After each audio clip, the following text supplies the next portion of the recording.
Salut tout le monde, aujourd'hui vidéo pour vous faire un retour sur une cure de rose que je viens de finir. Je vais vous expliquer après pourquoi j'appelle pas ça diète de rose. Et j'avais envie de vous partager en fait les différentes étapes que j'ai pu identifier pour vraiment aller communiquer avec une plante, mais sur le plan de l'esprit. Et aller en fait recevoir des enseignements de la part d'une plante, recevoir sa sagesse, de la guidance et aussi de la guérison. Alors pourquoi en fait je me suis tournée vers la rose? C'est une plante qui m'attirait notamment parce qu'elle est particulièrement reliée au féminin. C'est une voie en fait initiatique qui était enseignée dans des temples en Égypte et qui permettait en fait aux femmes de se réunir et de en fait être dans la pleine expansion de leur capacité, de leur féminin. Et c'est une voie aussi qui invite à réunir le masculin et le féminin. Quand je suis partie en Équateur et au Pérou, j'ai donc participé à plusieurs cérémonies d'ayahuasca et c'est à ce moment-là en fait que j'ai vraiment pris pleinement conscience de la puissance des plantes et de tout ce qu'elles pouvaient en fait nous enseigner et de leur capacité en fait de guérison. Alors dans cette vidéo, je vais pas parler des plantes psychoactives, vraiment ça c'est un sujet complètement à part, je vais plutôt vous parler des plantes, on va dire, un petit peu plus communes, telles que la rose, le romarin. Enfin, en tout cas, je ne vais pas vous parler des plantes psychoactives. Ça, c'est un sujet qui est complètement différent. Il faut être guidé par des personnes qui sont expérimentées. Et je rappelle que c'est bien évidemment interdit en France. Mais en tout cas, quand j'ai pris en fait conscience, quand j'ai expérimenté pleinement dans mes tripes, dans mes cellules, ce que c'était que de cheminer avec une plante, ça a ouvert en fait une nouvelle voie en moi. Ça m'a rendue en fait, je dirais plus que curieuse, mais ça m'a fait prendre conscience en fait que ça faisait partie de mon chemin que de cheminer avec les plantes. Donc en plus du chamanisme, bon, c'est évidemment complètement lié. Et en fait, je crois que l'ayahuasca avait été tellement vibrant et intense pour moi que quand je suis rentrée en France, en fait, il y avait le processus qui continuait. Et j'avais besoin, en fait, de continuer à expérimenter ce lien avec les plantes, mais avec une plante, cette fois-ci, qui allait être beaucoup plus douce. Parce que l'ayahuasca, on l'appelle la madré, donc c'est une plante qui est plutôt un esprit féminin. Mais malgré tout, elle secoue quand même bien fort. Donc j'avais besoin de cheminer avec une plante aussi puisque j'étais dans des questionnements sur l'amour. Et en fait, c'est une plante qui est venue en fait m'aider et me soutenir sur cette voie-là. Comment ça s'est passé pour moi? J'étais dans une église à Lisbonne en fait, une escale qui normalement devait durer 2 heures a duré une journée avant que j'arrive au Sénégal. Donc j'ai passé une journée à Lisbonne sans que ce soit vraiment prévu. J'avais besoin d'une pause, je suis allée dans une église pour me ressourcer, prier. Et là, en fait, c'est Marie qui est venue. J'étais en train de poser des questions sur l'amour et Marie est venue. Et là, en fait, elle a commencé à me parler, en fait, dans toute sa grandeur. Et c'est à ce moment-là que j'ai pu aussi mesurer toute sa droiture en fait. C'est-à-dire que c'est pas seulement un esprit qui est plein d'amour compatissant, c'est aussi un esprit qui est dans une certaine autorité et verticalité en fait, avec beaucoup d'aplomb et de fermeté dans sa manière de parler.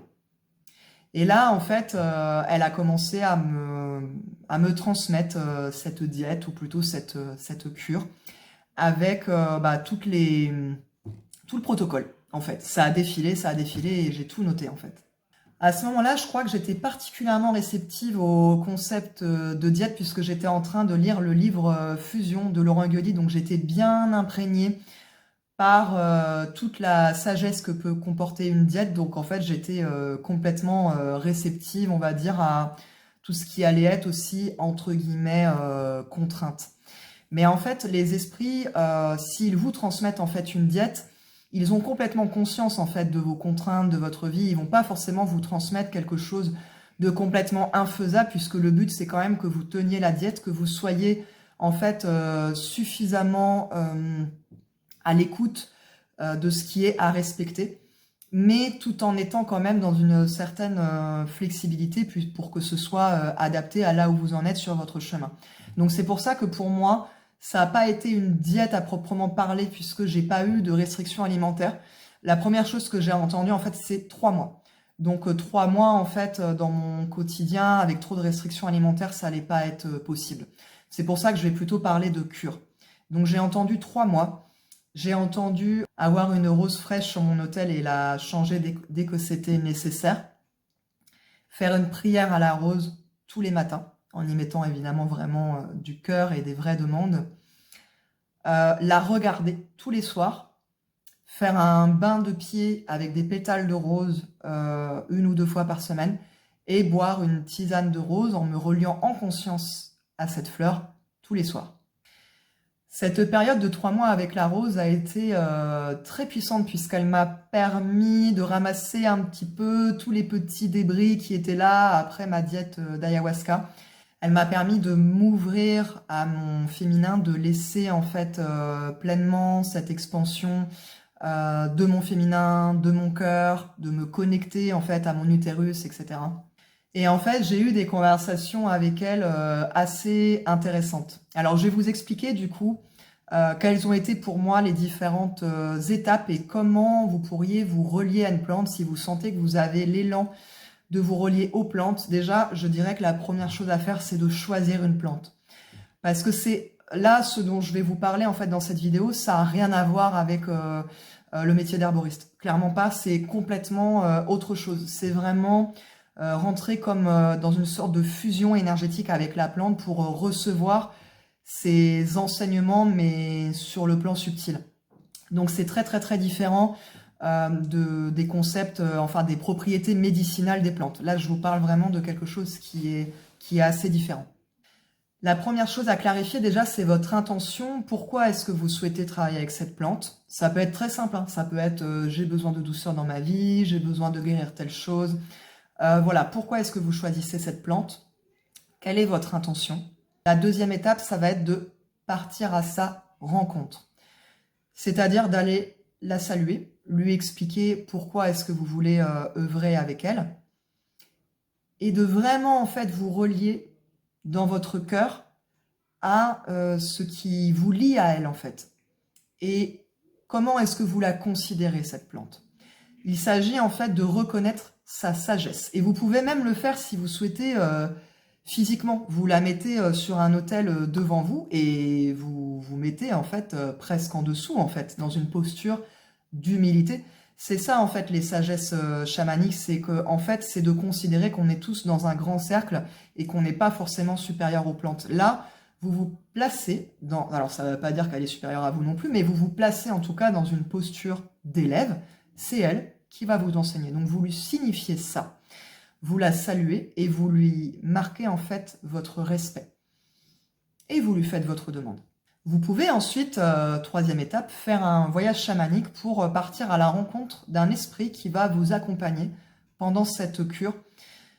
Pour moi, ça reste quand même assez important d'être en lien avec un esprit transcendé.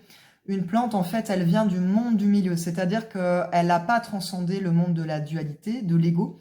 Et donc les plantes, c'est ce que j'ai appris avec l'ayahuasca, c'est d'ailleurs pour ça que vous ne voyez plus la belle tenture derrière moi. Les plantes, elles ont aussi leurs propres intérêts, elles sont aussi éventuellement dans des enjeux de pouvoir, enfin c'est un petit peu donnant-donnant. Donc c'est selon moi quand même assez important d'être un petit peu leadé, drivé par un esprit, soit du monde d'en bas, soit du monde d'en haut. Demandez à votre animal de pouvoir de vous guider pour ça. Pour moi, en l'occurrence, c'était Marie. Et il y a eu aussi Marie-Madeleine et Isis qui m'accompagnaient pendant cette cure. Quatrième étape, ça va être de demander le protocole. Ça peut être quelque chose de très simple. Ça peut être même une cure, une diète d'1 semaine. Il n'y a pas forcément besoin d'aller dans des choses très complexes. L'idée, c'est en fait, dans le protocole, c'est pas quelque chose pour être... qui est destiné à être contraignant, juste pour être contraignant ou pour jouer au moine dans son monastère qui est complètement dévoué à tout ce qui est moral, etc. C'est pas du tout ça, c'est qu'en fait le protocole va permettre d'instaurer des moments, des espaces sacrés où il n'y a que vous et la plante. Et quand je dis qu'il n'y a que vous et la plante, c'est vous dans votre âme, dans votre cœur, c'est-à-dire que votre mental aussi, vous allez le mettre de côté pendant ce temps-là. Et ce sont des moments, en fait, d'intimité, en fait. Et c'est dans ces moments-là que vous allez être pleinement disponible pour recevoir ces enseignements. C'est dans ce sens que le protocole est important. 5e étape, alors là, pour moi, ce sont deux choses qui se jouent en même temps. C'est à la fois observer et se laisser traverser par le moment que vous êtes en train de vivre. Ça peut être, par exemple, se laisser traverser par les odeurs de la plante. Qu'est-ce que ça vous évoque?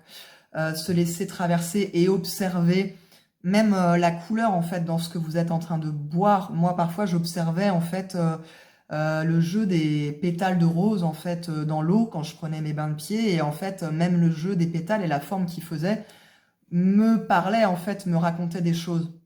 C'est un moment, en fait, où il s'agit d'être complètement, en fait, dans une sorte de fusion, puisque sinon, vous allez toujours voir, en fait, ce qui est à l'extérieur de vous comme étant, en fait, vraiment à l'extérieur. C'est-à-dire qu'il faut prendre conscience que dans ce moment-là, tout ce que vous voyez, tout ce que vous vibrez, tout ce que vous sentez est un enseignement, en fait. Et c'est pas quelque chose qui est à l'extérieur. Alors, vous l'observez, évidemment, mais en fait, la plante va vous parler en vous envoyant des signaux, des sensations, des pensées, tout, en fait. Et si vous vous laissez complètement, je dirais, dans un lâcher-prise, et en fait, si vous vous offrez, c'est s'offrir, en fait, à la plante, là, il peut vraiment se passer beaucoup, beaucoup de choses. Et il y a, en fait, une ouverture qui va se créer petit à petit. L'intérêt, en fait, de la durée dans le protocole, c'est qu'un lien, que ce soit avec un esprit, une plante, ça se joue pas en quelques secondes. C'est quelque chose qui se construit. C'est vraiment ce que j'ai pu expérimenter déjà avec mon animal de pouvoir, mais aussi avec l'ayahuasca, c'est que, en fait, dans la durée, dans les étapes, dans ce que vous allez vivre avec la plante, il y a quelque chose qui va se construire. C'est une relation, en fait. C'est une relation, c'est un échange, en fait. Et plus, en fait, vous allez cheminer avec la plante, plus, en fait, les espaces vont s'ouvrir, plus vous allez être en confiance et plus elle va pouvoir vous parler et vous guider. Ensuite, 6e et dernière étape, c'est clôturer. Vous avez ouvert un processus. Il est important ensuite de clôturer, de remercier et de faire le bilan, en fait, de tout ce qui s'est passé pour vous. Le bilan, pour moi, ça a été vraiment de me sentir accompagnée dans mon chemin de femme, vraiment d'avancer sur ce chemin, d'être pleinement une femme souveraine. Je me suis sentie véritablement accompagnée par la rose, par les déesses, en fait, qui ont transmis cet enseignement de la rose, et par, en fait, toutes les femmes aussi qui suivent cette voie-là. La rose aussi peut avoir ces enseignements de sagesse un petit peu piquants aussi, hein, puisque la rose a ses épines.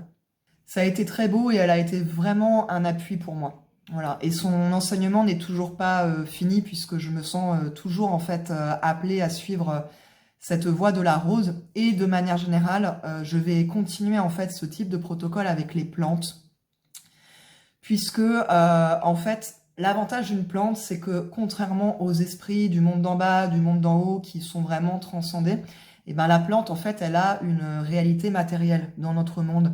Ce qui fait qu'en fait, on peut la toucher, on peut avoir, en fait, différents types de rituels avec elle, on peut l'ingérer, etc. Et ça comporte une dimension un petit peu plus dense, en fait, je trouve, et qui permet, en fait, d'accéder à d'autres espaces et qui nous ouvre des portes.